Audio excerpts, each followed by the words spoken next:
Guys video पर जाने से पहले यार आपसे सिर्फ एक रिक्वेस्ट है यार, आप मेरे चैनल को सब्सक्राइब करें या ना करें वो आपकी अपनी मर्जी है, लेकिन यार वीडियो को लाइक कर दिया करें। यकीन करें इस वीडियो को एडिट करने में और इस वीडियो के वॉइस को एडिट करने में हमें कम से कम 2 से 3 घंटे लग जाता है। ये सब कुछ आपके लिए हम करते हैं।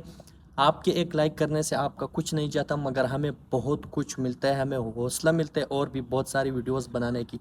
आप भी एहतियात करें, मुहतात रहें कि कहीं आपकी भी कोई लीक ना हो जाए। मेरे तमाम तरह जितने व्लॉग होते हैं तो उसमें किसी किस्म की गलत बात या गलत मकसद नहीं होता, बल्कि सिर्फ और सिर्फ एंटरटेन होने के लिए और आपको इंजॉयमेंट देने के लिए ये तमाम तरह वीडियोस मैं बनाता हूँ। तो चलते हैं अपने मज़ेदार वीडियो की जानिब। क्या बात है, जब तो ऐसे लगता है आप किसी रस्से से बांध के फिर रहे हैं। जी किसी रस्से से तो नहीं बांध के रखा हुआ आपने? ऐसे समझो। पागल हो जाओगे आप। ऐसे समझो, पागल तो हो गया हूँ मैं। शादी नहीं हुई आपकी? नहीं, झूठ मत बोलो। कसम से वाकई नहीं हुई? नहीं, मैं झूठ बोल रहा हूँ। ए बेचारे, कैसे गुजारा करती हो? बस होगी। उम्मीद करता हूँ कि आज की ये व्लॉग आपको अच्छी लगी होगी। कमेंट में ज़रूर बताना।